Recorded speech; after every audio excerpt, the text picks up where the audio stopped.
Salve, salve, rapaziada. Bom dia, boa tarde, boa noite. E aí, como vai você, cara? Belezinha? Nossa aula de hoje, nós vamos continuar falando de cinemática, a gente vai falar de movimento uniforme. E a principal característica do movimento uniforme, você pensou em movimento uniforme, também é chamado de movimento retilíneo uniforme, ou aqui a gente vai chamar apenas de movimento uniforme, nós chamaremos apenas de mu. Tremeu tudo, desculpa sua labirintite aí. E a principal característica é que esse movimento ele possui uma velocidade constante, a velocidade não muda, a velocidade ela é sempre a mesma. Então, se o móvel, se o objeto está a 10 km por hora, ele vai continuar para sempre a 10 km por hora. Se ele está a 10 metros por segundo, ele ficará para sempre a 10 metros por segundo. Um exemplo aqui, olha. Esse carrinho que saiu desse ponto, ele está andando a velocidade de 5 metros por segundo. O que significa isso? Que a cada 1 segundo que passa, ele percorre 5 metros. Então, quando o tempo era zero, ele estava aqui na posição inicial. Passou 1 segundo, ele percorreu 5 metros. Passou mais 1 segundo. Em 2 segundos, ele percorre mais 5 metros e está na distância de 10 metros. Passou mais 1 segundo, já contei 3 segundos. Agora ele está na distância de 15 metros e por aí vai. Essa é a principal característica. O móvel ele possui velocidade constante, certo? Então, se a velocidade é constante, ele percorre distâncias iguais, que é o deslocamento, em tempos iguais. Eu posso falar que essa velocidade que não muda é um ΔS dividido por um ΔT. Então, se eu quero saber o quanto um móvel percorreu, o quanto ele andou, eu quero saber o ΔS. Se eu quero saber o tempo que ele leva para fazer a determinada distância, eu quero saber o ΔT. E se eu quero saber a velocidade com que ele está, eu quero saber V, que é a nossa velocidade. Mas a partir daqui, eu consigo tirar algumas informações maneiras. Se, por exemplo, eu falasse que eu quisesse saber aonde estaria esse móvel após 37 segundos, você seria capaz de responder, por exemplo? Para responder uma pergunta como essa, eu preciso da equação horária da posição. Essa equação horária da posição, ela te diz exatamente aonde o móvel está naquele intervalo de tempo. E como que a gente descobre ela? Velocidade é ΔS dividido por ΔT. Velocidade é igual a ΔS é o espaço final menos o espaço inicial. E o ΔT é o tempo final menos o tempo inicial, eu vou falar que é zero. Eu vou falar que eu comecei a contar quando o meu cronômetro estava marcando zero. Tudo bem? Fica mais fácil fazer a conta assim. Eu vou pegar esse T que está aqui dividindo, subir com ele, multiplicando. Eu tenho que a velocidade vezes o tempo é igual a S menos S0. Agora eu vou pegar esse S0, que é a posição inicial, que está aqui negativo, para o outro lado ela vem positiva. E o que nós temos que S é igual a S0 mais VT. Não é isso que nós temos. Nós temos o sorvete. Sim, sorvete. É conhecido também como a equação horária do movimento uniforme, do mu, onde S quer dizer a posição, S0 é o espaço inicial, a posição inicial, né? Onde ele começa o movimento, V é a velocidade e T é o tempo. Por exemplo, vamos fazer um exemplo simples aqui, olha. Eu tenho um carro que ele inicia a trajetória no quilômetro 20 de uma rodovia. E ele viaja a velocidade de 60 km por hora. Após 2 horas, aonde é que esse carro vai estar? Vamos montar nossa função horária, né? S é igual a S0 mais VT, sorvete. S, posição inicial é 20, velocidade 60 e T é nossa variável, ok? Então eu quero saber depois de 2 horas, eu vou pegar o 2, que é o tempo, e coloco aqui no lugar do T, e eu vou saber a posição. S é igual a 20 mais 60 vezes 2. 60 vezes 2 é 120, mais 20, 140. Então, se ele manter sempre essa velocidade, depois de 2 horas ele vai estar no quilômetro 140 desta rodovia. E eu também consigo representar isso graficamente. Olha só, a minha função horária é S é igual a S0 mais VT. Isso daqui é uma função de primeiro grau, lembra? Y é igual a x mais b. Então, olha só, AX é o meu VT, então V é o A e o X é o T.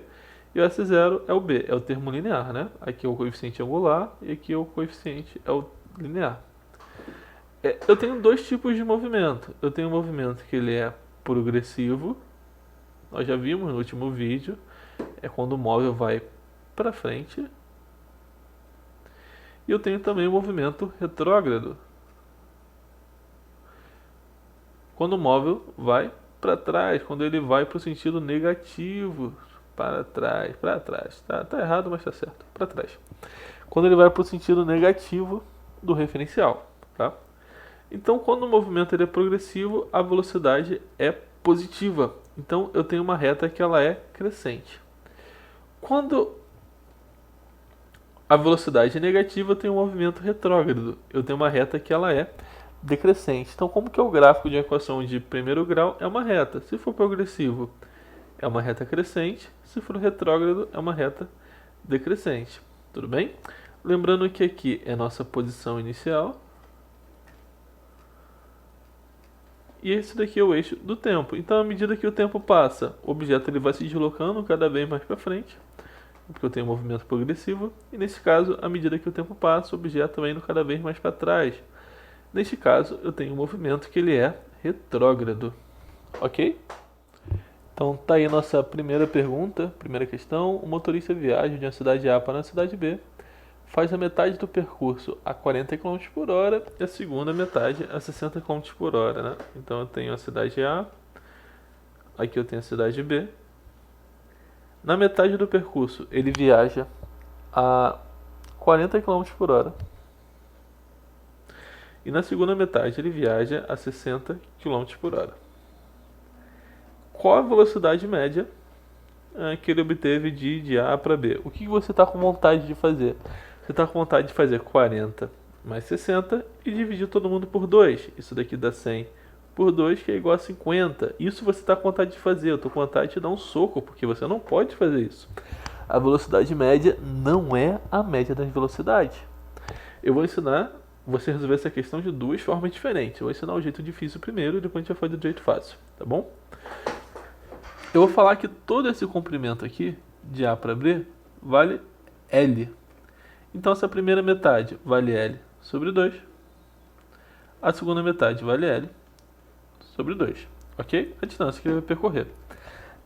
Nós sabemos que ele leva um tempo, ΔT1, para percorrer essa primeira metade e um tempo, ΔT2, para percorrer esta segunda metade. E o tempo total que ele leva para ir de A até B é o tempo que ele leva de A até o meio, mais o tempo que ele leva de do meio até B. É ΔT1 mais o ΔT2.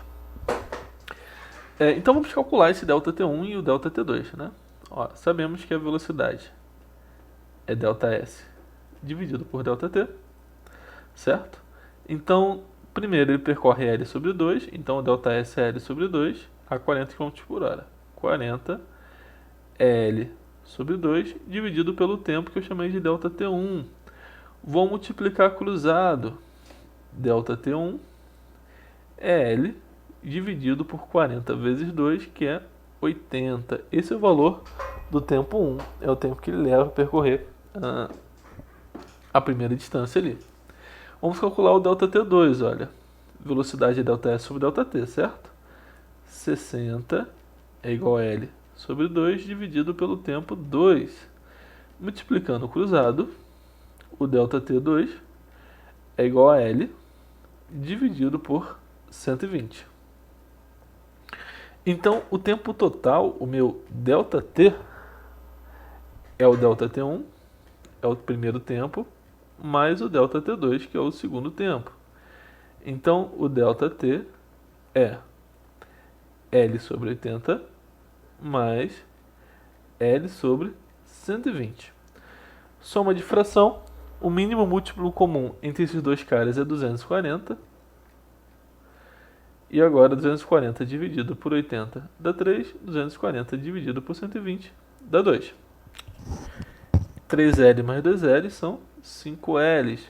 Então o ΔT é 5L dividido por 240. Nós conseguimos simplificar essa fração. Vou dividir por cima por 5, embaixo também divido por 5. Dá L dividido por 48. Esse daqui é o tempo ΔT. Professor, isso tá feio. Sim, cara, mas tudo vai fazer sentido agora. Olha, a velocidade é ΔS dividido por ΔT. Qual a distância que nós falamos que ele percorre? Ele percorre a distância L. Então, ΔS é L. Eu venho aqui e coloco L. O ΔT, que é o tempo, é L dividido por 48. Repito a primeira, multiplico pelo inverso da segunda. L vezes 48 sobre L. E olha que interessante, eu posso cortar esse L. Ele não é útil para sua conta. Sobra só o 48, que é a resposta a 48 km por hora. Muito perto dos 50 que você teria achado. Mas olha só, a resposta não é 50, a resposta é 48.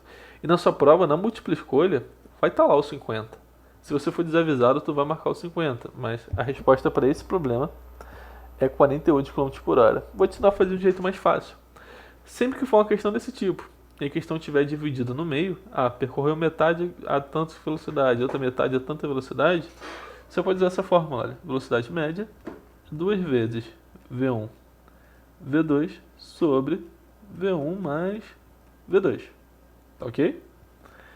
Velocidade média é 2 vezes 40 vezes 60, dividido por 40 mais 60. A velocidade média vai ser 2 vezes 4, 8. 8 vezes 6, 48. Então é 48, com 2 zeros, 4.800. 40 mais 60 dá 100. Podemos cortar os zeros e o resultado é 48 km por hora.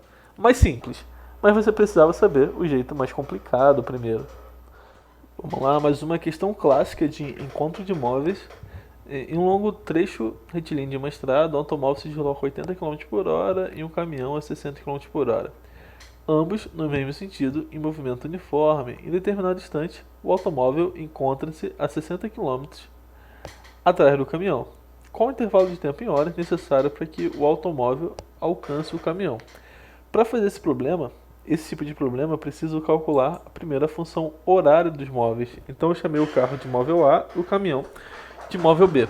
Eu vou falar que aqui é o zero da minha rodovia, tudo bem? Então a posição inicial do A é 0 e a posição inicial do móvel B, que é o caminhão, é 60, porque ele está 60 km à frente do carro.